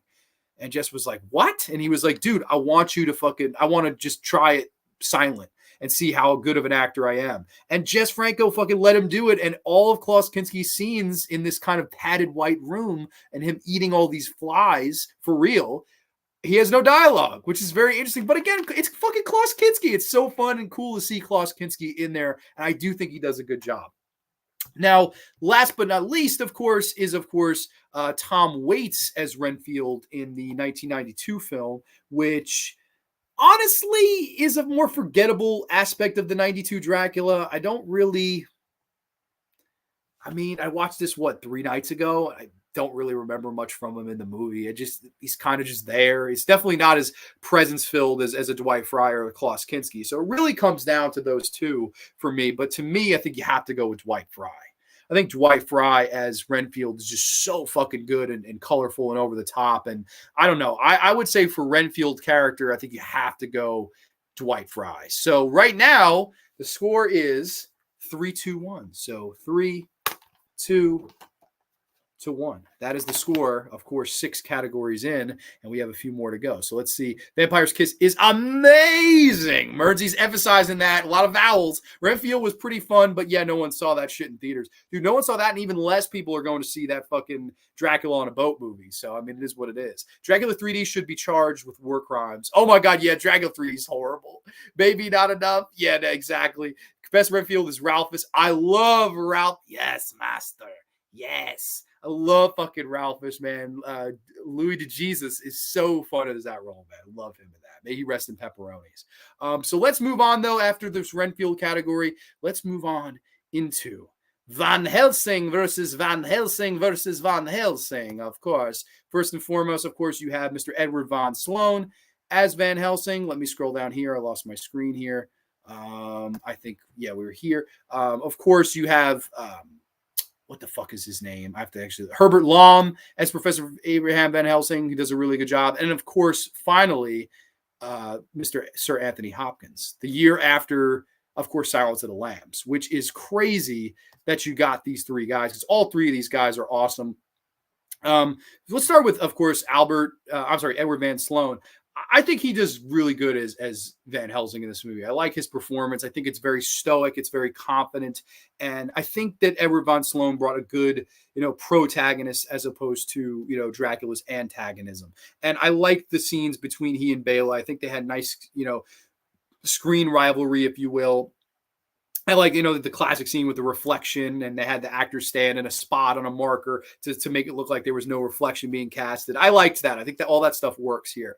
And I like his, selling the story here, like building the tale of Dracula. I think he does a really, really good job to kind of establish his opponent. I really like Edward von Sloan's performance here. I think he does a good job.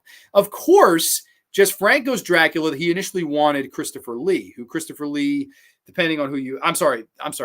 He had Christopher Lee. He wanted Vincent Price. He wanted Vincent Price to play the Van Helsing character here. And he, of course, couldn't get him. Instead, he gets Herbert Lom, who I think Herbert Lom was awesome as Van Helsing. I thought he was really fucking good in this role. Again, very stoic, very powerful. He played very similar to Edward Van Sloan, but I thought he brought a little bit more energy to it. Like, he was a little bit more energized, which is, of course, to his character later on. He ends up in a wheelchair in this movie, and he's kind of crippled.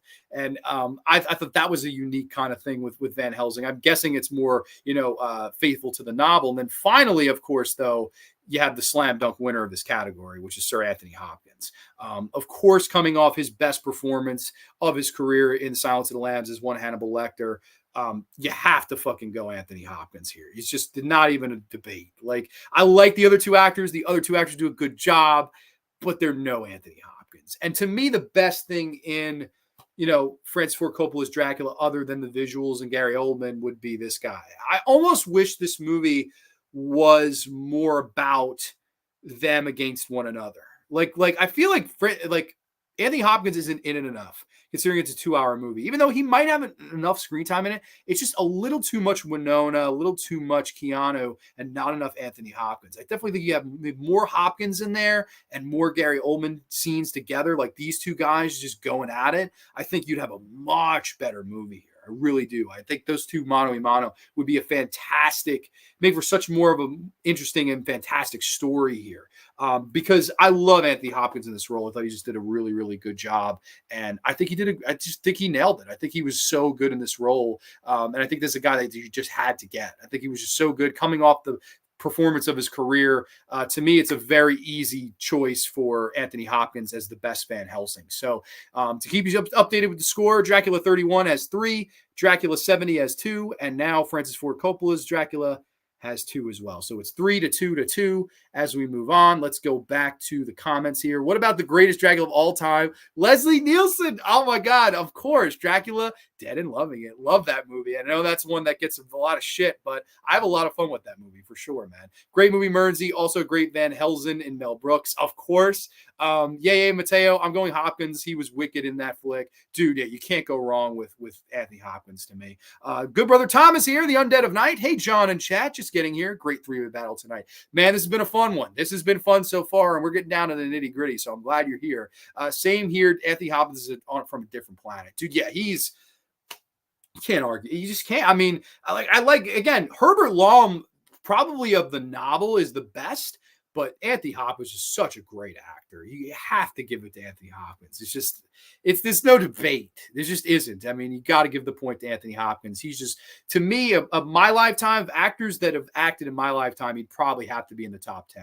Whether it be Silence of the Lambs, whether it be Magic, whether it be this performance, I think Anthony Hopkins is a legend. So, of course, Van Helsing, the battle has been won by Mr. Hopkins. As we move on to another category.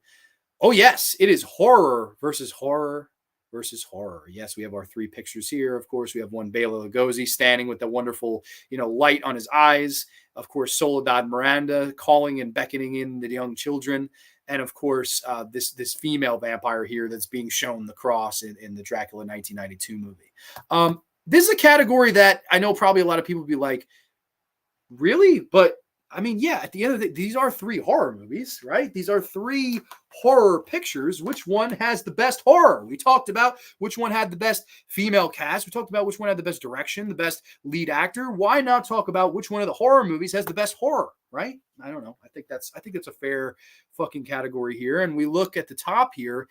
of Bela Lugosi standing here. Of course, the most memorable, horrific thing in Dracula being the lead actor and how great he is and how creepy and charismatic he is in this movie. But again, I think the silence adds a lot to the creep benefit here. And like I said before, that's Todd Browning and the fact that he had not come from making a lot of sound pictures. This was one of his first sound pictures, so a lot of it is very quiet, and a lot of that creates a wonderful ambiance and unsettlement in this picture. Where we, like I said, that tracking shot of the tombs or the coffins, if you will, and they're going throughout that Victorian castle, that low shot, great stuff. The uneasy and settling bat figure in the window, it's kind of flapping in the breeze, which you can clearly see how they did it.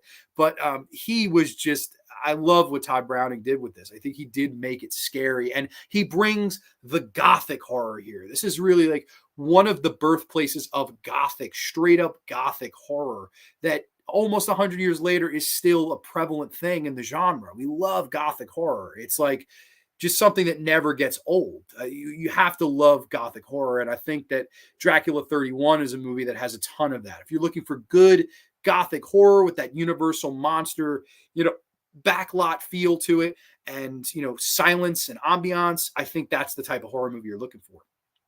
Of course, though, moving on into the Jess Franco movie and the horror of it, this is of course a little bit more 1970s 1960s style, right? Like you definitely have a much more different idea of what the genre is and what the genre can offer, almost 40 years removed from a 1931 Todd Browning film, as where you get to the 1970 Jess Franco film, where I love some of the sequences of horror in this. It's fantastically done, some of it, where they're doing the whole reflection gag with Jonathan Harker. I love that stuff. There's some great opening scenes where Harker's going to the castle and he gets out of the carriage to get picked up by another. And just the fog and the mist as Fred Williams who is my favorite Jonathan Harker of the bunch, just for shits and giggles. It's not a category on here, but the fog and the blue hue and the atmosphere that Franco brings, and some of the shots of the wildlife and the dogs kind of circling around him. That must have been a bitch to direct. And I know that Jess Franco said it was a bitch to direct. I mean, I couldn't imagine dealing with wild wolves and like fucking trying to direct and get shots and that work of it. It's funny enough, I believe Harry Alan Towers went on to work with Lucio Fulci in White Fang a few years later. So it's kind of funny. He worked with Franco and Fulci, and both those movies, featured wild wolves. I thought was kind of cool. That stuff and just the kind of look and feel and presence of that. The shooting on location, I thought, added such an organic, homemade feel to this thing. And of course, the scene where after Soledad Miranda has been turned into a vampire, you get one of my favorite scenes, and probably my favorite scene in any Dracula film, and Dracula's not even in the scene, is where you have these young kids playing outside of a church. And we hear the church bell, and it's very dark. It's like the sun is just setting. It's almost like gray overcast. And you have these kids playing and running around, and you get this great shot of the cross. And then we get a nice zoom. Just Franco always does his zooms. We get the zoom to Soledad Miranda standing at the peak of the forest, standing there, beckoning one of the young children in. And she's kind of waving her on, like, come here. Again, not a word is spoken. Until Miranda actually does say, come here, child. And the child runs over to her, and Soledad smiles with the fangs and like kind of puts her hand on the child, and they kind of walk off. That scared the shit out of me. Like, I was like, oh my God, like, she's about to fucking kill this kid. And of course, yes, the woman you are going to marry is a child murderer. Amazing. Like, that's horror done perfect to me, is that sequence. It's just so fucking like, whoa, they just went there. And also in this version, you get the Dracula's brides, of course, the brunette and the redhead and the blonde, they eat a baby in this, and they don't ever show it explicitly. Jess was not about showing explicit gore or violence. He was more about explicitly showing yits, which no yits in this movie. Very interesting for a Franco film. No fucking yits, which is shocking to me. There's more yits in Coppola's movie. They're going for Jonathan Harker. They're trying to, suck his blood. And Dracula goes, "Get away. This man is mine." And Christopher Lee just emphatic. I love that. And he points over there, and they go over, and it's a baby in a fucking bag. And they open the bag, and you get the idea that they're feasting on the blood of the baby. That's fucking insane horror. And it's all implied, but man, it's so good. It's really, really good stuff. I like the horror a lot in Franco's movie. And then, of course, moving here to Francis Ford Coppola, who had been removed from the genre of horror for so damn long. Like, of course, when he was an up and comer, he makes a Dementia 13 in like the early to mid 1960s. I want to say like 1963 was Dementia 13. Somebody could double check me on that. Somewhere around there, he makes Dementia 13. And that's an okay movie. There's definitely some more thriller elements there as opposed to horror. It's definitely a light horror movie, if you will. It's definitely nothing that nobody could. It's fine for the whole family. It's not a hardcore horror movie. But it was so cool to me to see him return to that genre. You could do epic gangster movie. You can do epic war movie. You could do epic dramas and whatever. Can you do epic horror? And I think that was maybe a big reason why Francis Ford Coppola took this job, was to prove that, hey, I could do any kind of movie. I can make any kind of fucking genre and make it epic. And I think that's really what he was going for here. Now, for the drama side, wonderful. The romantic element, while it's not as very much Dracula, it's well done from the direction standpoint. I think Winona Ryder's shaky, like I said, and Gary Oldman tries, but you can't. Like, it takes two to tango there. His horror sequences in this do really work. I like I was saying before, that scene where Lucy gets fucked by that wild beast-like creature. It's all practical. It's really fucking nailing her, and I'm like, holy shit! Like, I used to never expect to see that in a big budget movie. Like, that's something that a fucking B filmmaker would be like, oh, they'll remember this. I got $5 to my name. I'll throw this in there. They'll remember this at least. If they don't remember me or my movie, they'll remember this. You know, that's something you'd think you see in a movie like that. But no, it's here in the $40 million Francis Ford Coppola movie. I thought that was interesting. You have, of course, the finale where there's a lot more, guns and blood and all of these practical squibs. You have, the beginning where Gary Oldman has the whole war as Vlad the Impaler. You definitely have a lot of gore in here. Definitely the goriest of the three movies. I do think it's an interesting return. I do think there's more dramatic elements that work better here, and you can tell that because it's Francis Ford Coppola as opposed to horror. But the horror he goes for here does work, and I think that most of it is Gary Oldman being just scary and just makes you nervous as Dracula. I think he his like tone and vibe scared the shit out of me. I thought Gary Oldman was quite scary as Dracula. So this is tough. Honestly, think you have a case for all three here. This might be one of the toughest categories so far because, like I said, you have that silent, subdued, classic gothic horror. You have that fucking vintage 1970s, unsettling, exploitative, fucking pushing the envelope type of horror. And then you have like epic style horror where there's money behind it and it's a little bit, dialed down on the horror and dialed up on the romance and drama. But to me, you have to go with the Franco film. I think you have to fucking go with Jess Franco's horror here. And not that, Jess is no fucking stranger to horror. Of course, Diabolical, Dr. Z, and, the guy made a bunch of horror movies in his day. Definitely not known for horror as much as he is for, more of his sleazy pictures. But I think some of the scare sequences in this are just really the reason to watch it. Like, if there's any reason to watch it, it's Christopher Lee, Soledad Miranda, and the scare horror sequences directed by Jess Franco. It's just, they're so fucking good. To me, it's a little bit of the best of both worlds. Like, it looks like a bigger budget movie, even though it's not. It has some of that same kind of unsettling vibe as the 31 film, but it's the happy medium in between the two. Like, the 31 film is quiet, almost too quiet at times. The epic movie is epic in 92, almost too epic at times. Here's your happy medium. It's the Franco film. So Franco back on the board. It is now 3-3 to 2. We have a two-way tie at the top between 31 and 1970. And I believe one more category to go. So let me go back to the comments here. People saying hi to one another. I think we were here. There is also the 2000 movie We're in Helsing, which reunites Dracula with Frankenstein and the Wolfman. I thought that was 2004. I thought at first when you said 2000, I thought Dracula 2000, which was that is a rough movie, is Dracula 2000. I thought Hopkins was the best thing about the Wolfman remake. I would totally agree with that. I don't even think that's even close. Love him in that movie. That movie left a lot to be desired, a little too quiet, but I thought he was great in it. That movie, Undead, has David Schofield, who played the dart player in An American Werewolf in London. Oh, yeah, that's right. That's right. Okay. OG 31, very creepy, atmospheric, not scary. Franco's pretty chilling, def some creep factor. Scary, though. Maybe Francis gets my pick. So, all right, you give it to Francis Ford Coppola. So, if you guys want to keep your own score, I would love to know your own score at the end. I think that would be so fun. It's not just, it doesn't have to just be my fucking picks. Let me know what you guys think, too. This is a lot of fun. I like doing shows like this.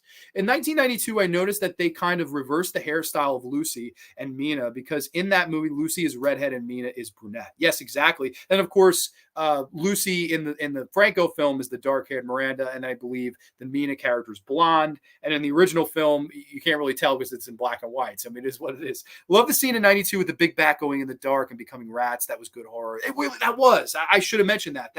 Thank you, Mateo. You saved that. You got an assist there. I fucking really enjoy that. And that bat creature, that fucking, I think they only sparingly used. Like, that design to me should have been used throughout most of the movie. It's so good looking and memorable and scary and practical. Like, I love that look. I wish they had used that look as much as they used the Ludwig van Beethoven beehive thing. I think that would have been amazing. Love when Oldman transforms into a beast at the end. Love my creature features. The effects in that are so good. They really are. The effects in that movie are great. If we did effects category here, it would definitely go to Francis Ford Coppola's movie. Josh Allen is Dracula. He needs to be stalked tomorrow. Pat, welcome, Pat.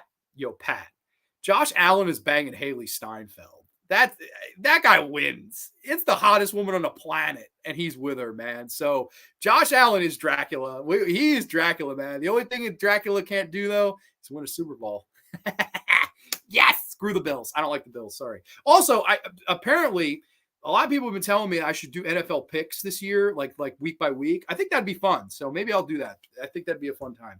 In the original classic, Renfield names of his food. Yes, that's right. This is right. Yes, George Romero had directed the 1970s movie Martin, which is about a man who believed himself to be a vampire. One of my favorite vampire movies. And yes, they have the comic relief Martin, and I believe the only two sane ones are you and me. And I'm not so sure about you. I love that line in the original Dracula. I love when he says that, the Martin character. Very funny line. I really enjoy that character as a side. So, okay, we're 3-3-2 as we move to the next category, ending versus ending versus ending. Of course, here you have the wonderful set at Universal Studios with Dracula at the end on the legendary staircase.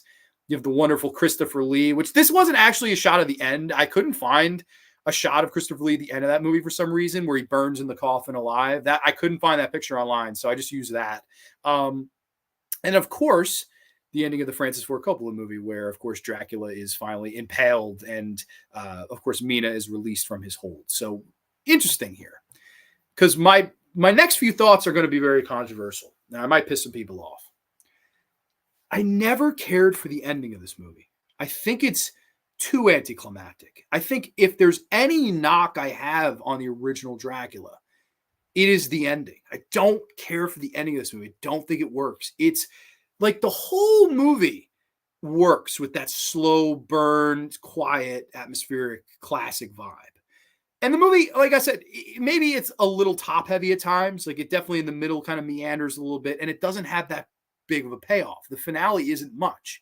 They just sort of encounter him on the staircase. He goes in the coffin, and that's it. Like, it's really bang, bang, boom. It's just kind of rushed. It's like, all right, he's dead. He's gone. We win. It's over. Go home.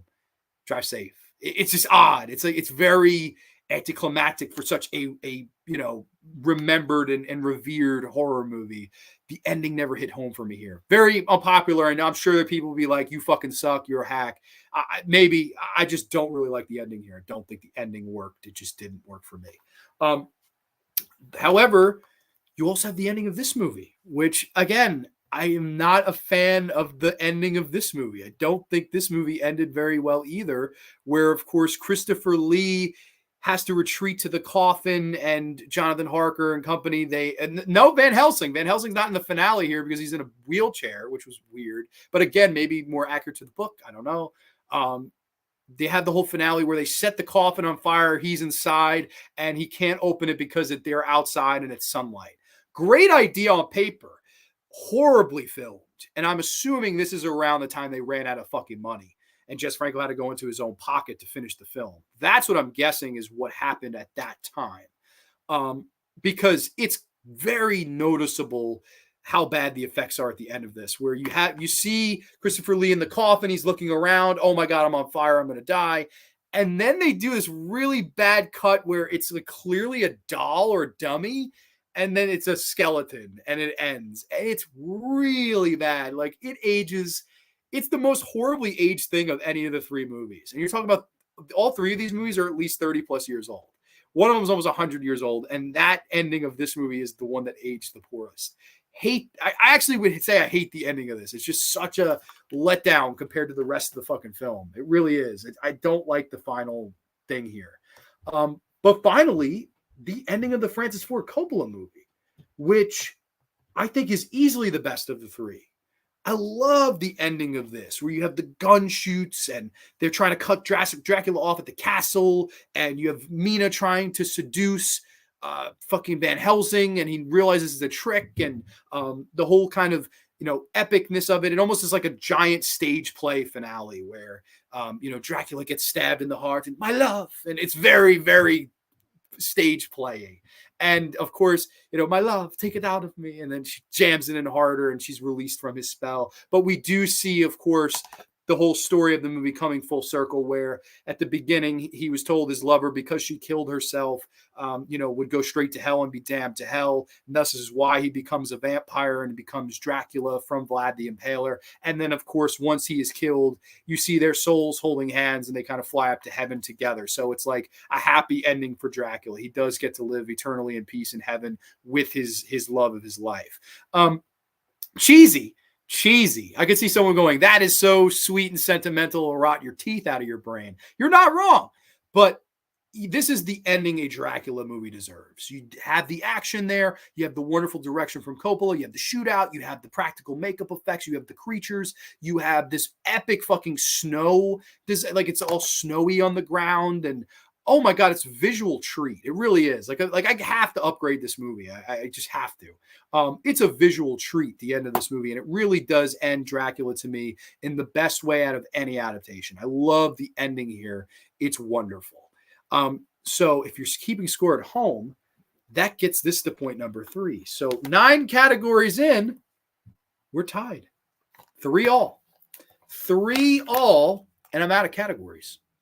So is the triple threat a 3-way dance, a 3-way tie? Wouldn't that be the fucking twist of the year, the twist of the century? I mean, yeah, I guess it would be. But we have tiebreakers. We have tiebreakers, ladies and gentlemen, and this is where you come in. If you'd like, you guys can either vote on what the tiebreaker is of these 3, or we could talk it out, whatever you guys want to do. We have the tiebreakers here: legacy, rewatchability, and or overall. One of these 3 will be selected as the tiebreaker to decide which Dracula film I like the best.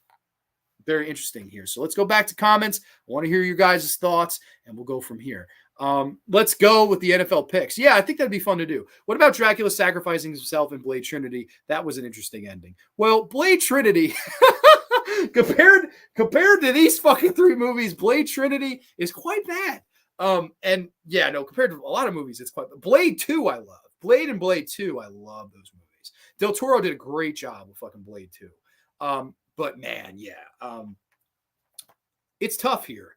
And I guess, I mean, I know the chat's a little bit less tonight, so I won't put the ball in your court, I guess. I'm sorry. I figured if we had a lively chat, it would be interesting to hear like what you guys would vote on to be the tiebreaker. So let's say what Mergy says. Legacy, I'm going OG 31. I mean, it's 2023 still talking about it. So if Legacy is the tiebreaker, I actually agree with you completely. I would say this movie would be the best of the Dracula movies. Tom says rewatchability for the tiebreaker. Okay, fair enough.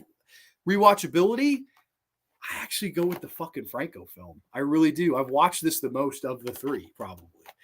So it depends on the tiebreaker here.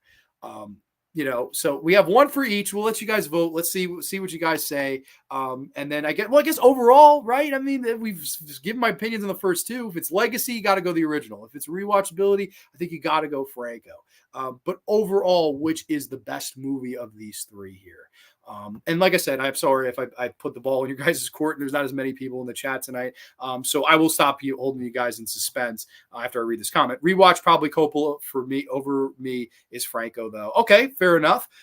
My favorite of the 3, I'm going to go with the original. I am. I'm not going to hold you guys in suspense anymore. I do think the original is overall the best movie. It has a weak ending. I know. Like, I wish this ending could somehow be in here, but again, it wouldn't be feasible. It's funny. It's like, I think all three of them could take something from the other. Like, I really believe that. Like, I think that, you know, like we were saying tonight, we went all around with categories and stuff like that. Like, I do think this has the best performance of the character.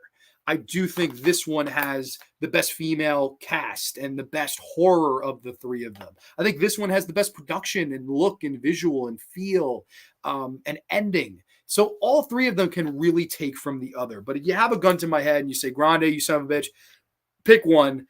I think you got to go the original 1931 movie, Bela Lugosi. I think it's the safest answer. I think it's the best answer. For me, legacy, since we speak of Dracula, would be great. Off topic, Dracula 92 had a great ending, song 2 with the love song for a vampire by Annie Lennox. Dude, completely agree. I enjoy the ending of that movie immensely. It's so well done from top to bottom. It really is. So yeah, that has been the Dracula triple threats, ladies and gentlemen. The winner is none other than the original film, Bela Lugosi. And I guess we can go over the what it won over here. It won, of course, we'll go through the categories one more time. One sheet went to this movie. Of course, the two-parter, that Lugosi is the best performance. Lee is the best look. Director versus director versus director, we went Coppola. Female cast, we went Franco with Soledad Miranda, Maria Rome. Renfield, we went Dwight Fry. Van Helsing, we went Anthony Hopkins. Horror, we went Franco. Ending, we went Coppola. And then tiebreaker, depending. If you go legacy and overall, I think you have to say the original movie. If you go rewatchability, for me, it's the Franco movie. But still, very fun categories here tonight. We watched the 90s one during COVID, and seeing it in your 30s and with an adult mind, it really hits different than when I was a teenager.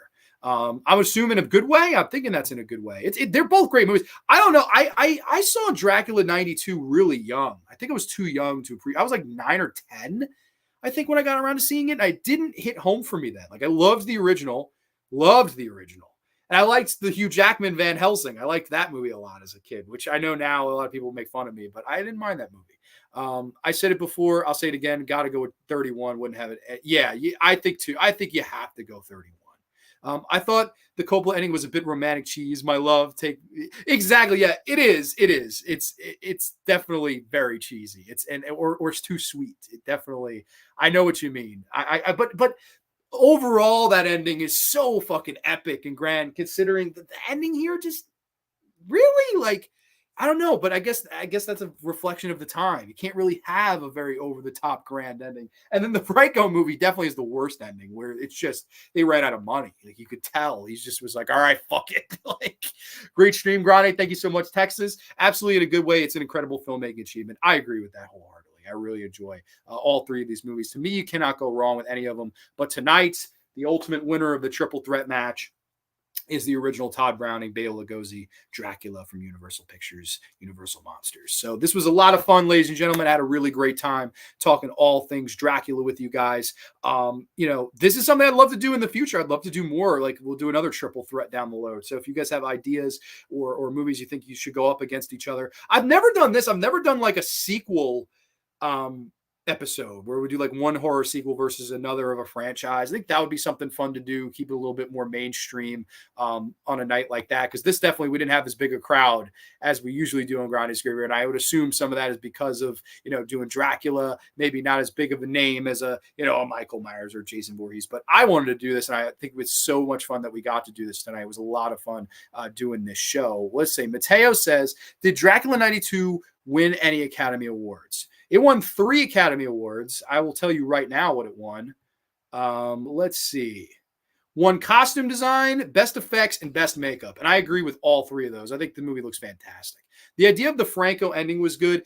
Yes, exactly. Like I said, on paper, it's a great idea of like, I can't get out. The fucking coffin's on fire. Help me. I can't get out. I think that's a great idea on paper. It's just, like he said, he ran out of fucking money. He had to go to his own bank account and end it. Like, that's, That's sad because you could see the idea was there. It just really was poorly executed. I agree. On paper, it was good. On screen, it just didn't adapt.